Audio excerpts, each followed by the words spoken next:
ಎಲ್ಲ ಶ್ರೀರಂಗಪಟ್ಟಣದ ಅಣ್ಣ ತಮ್ಮದಿರಿಗೆ ಅಕ್ಕ ತಂಗಿಯರಿಗೆ ನಿಮ್ಮ ಉಪಾಧ್ಯಕ್ಷ ಮಾಡ ನಮಸ್ಕಾರ. ಬಸ್ ಪ್ರಮೋಷನ್ ಮಾಡಲ್ಲ ಇವತ್ತು.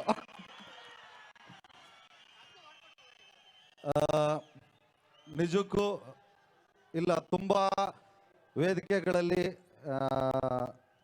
ದರ್ಶನ್ ಸರ್ ಜೊತೆ ಡಿ ಬಾಸ್ ಜೊತೆ ಕಾರ್ಯಕ್ರಮಗಳಿಗೆ ಹೋಗಿದ್ದೀವಿ. ಬಟ್ ಇದು ತುಂಬಾ ವಿಶೇಷ. ಯಾಕೆ ಅಂದರೆ 25 ವರ್ಷ ಒಂದು ಸಿನಿಮಾ ಇಂಡಸ್ಟ್ರಿಲಿ ಜರ್ನಿ ಮಾಡೋ ತಮಾಷೆ ವಿಷಯ ಅಲ್ಲ. ಅಂಥದ್ರಲ್ಲಿ ಸಕ್ಸಸ್ಫುಲ್ ಆಗಿ 25 ವರ್ಷನ ಪೂರ್ತಿ ಮಾಡಿದ್ದಾರೆ. ತಾಯಿ ಚಾಮುಂಡೇಶ್ವರಿ ಆಶೀರ್ವಾದ ಅವ್ರಿಗೆ ಯಾವಾಗಲೂ ಹಿಂಗೆ ಇರಲಿ. ಭಗವಂತ ನಮಗೆ 50ನೇ ವರ್ಷದ ಕಾರ್ಯಕ್ರಮಕ್ಕೂ ಬರೋ ಥರ ಶಕ್ತಿನ ಭಗವಂತ ನಮಗೆ ಕೊಡಲಿ ಅಂತ ಹೇಳ್ತಾ, ಇದು ತಮಾಷೆದ ವಿಷಯ ಅಲ್ಲ. ಯಾಕೆ ಅಂದರೆ ಒಂದು ಅದ್ಭುತವಾದ ಕಲಾವಿದರು ತೂಗುದೀಪ ಶ್ರೀನಿವಾಸರವರು ಅವರ ಮಗ ಆಗಿ, ಅಂಥ ದೊಡ್ಡ ಕಲಾವಿದರ ಮಗ ಆಗಿದ್ರು ಅವಕಾಶಗಳಿಲ್ಲದೆ ಒಂದು ಲೈಟ್ ಬಾಯ್ ಆಗಿ ಇಂಡಸ್ಟ್ರಿಗೆ ಬಂದು ಮೆಜೆಸ್ಟಿಕ್ ಮುಖಾಂತರ ಹೀರೋ ಆಗಿ ಎಂತೆಂಥ ಪಾತ್ರಗಳು ಮಾಡಿದ್ದಾರೆ. ಮೆಜೆಸ್ಟಿಕ್ಕು, ಸಾರಥಿ, ಕಲಾಸಿ ಪಾಳ್ಯ ಇದೆಲ್ಲ ಒಂದು ಕಡೆ ಆದರೆ, ಸಂಗೊಳ್ಳಿ ರಾಯಣ್ಣ, ಕುರುಕ್ಷೇತ್ರ, ನನ್ನ ಪ್ರೀತಿಯ ರಾಮು, ಈಗ ಕಾಟೇರ ವಯಸ್ಸಿಗೆ ಮೀರಿದ ಪಾತ್ರನ ಮಾಡಿ ಎಲ್ಲರ ಹತ್ರನೂ ಸೈ ಅನ್ಸ್ಕೊಂಡಿದ್ದಾರೆ. ನಿಜವಾಗ್ಲೂ ಆ ಪಾತ್ರಕ್ಕೆ ತಕ್ಕಂಗೆ ಏನೇ ನ್ಯಾಯ ಒದಗಿಸಿದ್ದಾರೆ, ಅದರಿಂದ ಚಾಲೆಂಜಿಂಗ್ ಸ್ಟಾರ್ ಆಗಿದ್ದಾರೆ.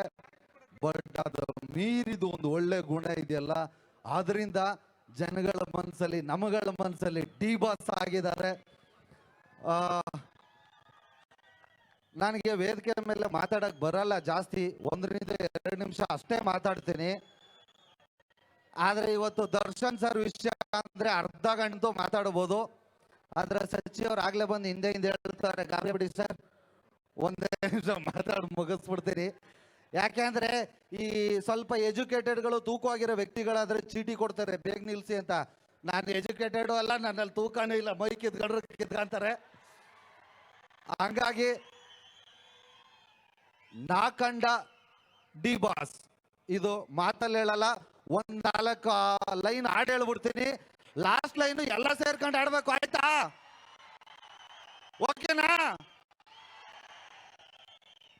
ನಾ ಕಂಡ ಡಿ ಬಾಸ್.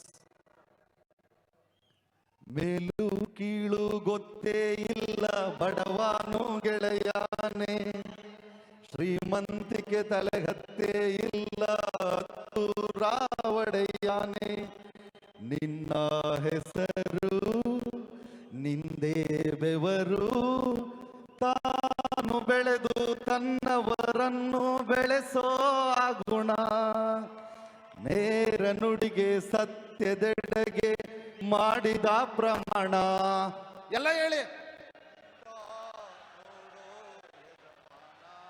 ಇನ್ನ ಜೋರಾಗಿ.